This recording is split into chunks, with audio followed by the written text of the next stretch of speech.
అండగా వైసీపీ కార్యక్రమానికి వినూత్నంగా బయలుదేరిన ఎమ్మెల్సీ పర్వతరెడ్డి నెల్లూరు నగరంలోని స్థానిక చిల్డ్రన్స్ పార్క్ రోడ్డు సమీపంలోని వైఎస్ఆర్సీపీ నగర కార్యాలయం నుంచి వైఎస్ఆర్సీపీ ఎమ్మెల్సీ పర్వతరెడ్డి చంద్రశేఖర్ రెడ్డి ఎడ్ల బండ మీద బయలుదేరి కలెక్టర్ కార్యాలయానికి చేరుకునే భాగంలో వినూత్నంగా తమ ర్యాలీ కొనసాగించారు. ఈ సందర్భంగా ఆయన మాట్లాడుతూ కూటమి ప్రభుత్వం అన్నదాతలకు అన్యాయం చేస్తుందని, అందుకు నిరసనగా ఈ కార్యక్రమాన్ని చేపడుతున్నట్లు తెలిపారు.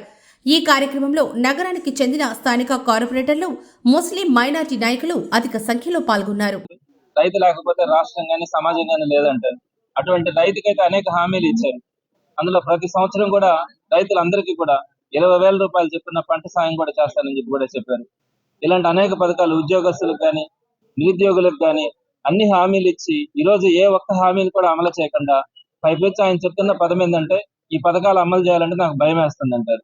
అంటే మీకు పథకాలు అమలు చేయాలనే చిత్తశుద్ధి లేదు. ఒకవేళ మీకు నిజంగా అదే కనుకుంటుంటే ఎన్నికలకు ముందు హామీ ఇచ్చి ఉండకూడదు. ఆ రోజు హామీ ఇచ్చి ప్రజల్ని మభ్యపెట్టి వారందరి దగ్గర ఓట్లు వేయించుకొని ఈ రోజు మీరు అధికారం చేతలో తీసుకున్న తర్వాత ఈ రోజు మీరు మాట్లాడుతున్నటువంటి తీరు, అప్పుల గురించి కూడా మీరు మొదట్లో చాలా ఎక్కువ అప్పులు ఉన్నాయన్నారు. ఈ రోజు ఆ అప్పులు కూడా లేవు. మరి అలాంటి పరిస్థితుల్లో మీరు చెప్పినటువంటి హామీలు ఇవ్వడానికి ఎందుకు మీకు ఇంత బాధపడతా ఉన్నారు?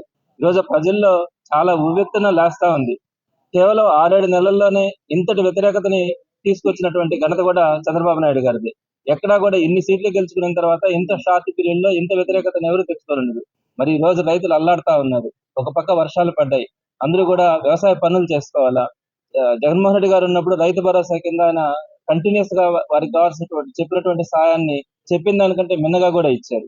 మరి ఈ రోజు ఎక్కడా కూడా ఊసు లేదు, కనీసం బడ్జెట్ లో కానీ ఆ మాట కూడా చెప్పట్లేదు. మరి ఇలాంటి పరిస్థితుల్లో రైతులు కానీ, అదేవిధంగా కరెంటు కష్టాలు కానీ, అలానే ఫీజు రియంబర్స్మెంట్ విషయాల్లో కానీ వీటన్నిటి మీద కూడా ప్రజల స్పందన చూసి ప్రజల తరఫున వైఎస్ఆర్సీపీ పోరాటానికి ముందుకు వస్తా ఉంది. ప్రధానంగా నెల్లూరు సిటీ నియోజకవర్గంలో అద్భుతమైనటువంటి స్పందన ఉంది. మరి ప్రభుత్వం ఈ రోజు కన్నా కళ్ళు తెరవాలి. మేము కోరుకునేది ఒకటే, ప్రభుత్వాన్ని ఇబ్బంది పెట్టాలనేది మా లక్ష్యం కాదు. ప్రజల్ని మీరు గుర్తించండి. మీరు చెప్పినటువంటి హామీలు ఏవైతే ఉన్నాయో వాటన్నిటిని నెరవేర్చి ఏదైతే వారందరూ కూడా ఆశపడతా ఉన్నారో మీరు ఇస్తారని వారందరి ఆశలు నెరవేర్చండి మాత్రం మేము తెలియజేస్తా ఉన్నాం. ప్రధానంగా రైతు గురించి మీకు తెలుసుంటది. 60 లక్షల కుటుంబాలు సమాజంలో వ్యవసాయం మీద ఆధారపడి ఉన్నాయి. అంత పెద్ద సెక్టార్ని కనుక మనం నష్టం చేసుకుంటే మన సమాజం చాలా ఇబ్బంది పడేదానికి అవకాశం ఉంటుంది. కాబట్టి రైతులను ఇగ్నోర్ చేయొద్దు. వారికి ఇవ్వాల్సినటువంటి 20,000 రూపాయల సాయాన్ని మీరు ఏదైతే చెప్పున్నారో దాన్ని ఖచ్చితంగా నెరవేర్తించాలా అని చెప్పి వైఎస్ఆర్సీపీ తరఫున డిమాండ్ చేస్తా ఉన్నాం. ప్రధానంగా ఈ రోజు నెల్లూరు సిటీ నియోజకవర్గంలో రైతులు తక్కువ స్థాయిలో ఉన్నప్పటికీ కూడా ఈ రోజు పెద్ద ఎత్తున రైతులు కానీ, రైతులకు సంబంధించినటువంటి వైఎస్ఆర్సీపీ సానుభూతి పనులు కానీ, రైతుల పక్షాన వారందరూ కూడా ఈ రోజు నిలబడి ఈ రోజు ఇక్కడికి రావడం అనేది చాలా సంతోషంగా ఉంది. రాబోయే రోజులు ఈ కార్యక్రమాన్ని మరింత ఉన్నత స్థాయిలో జరపడానికి ప్రయత్నించడం జరుగుతుంది.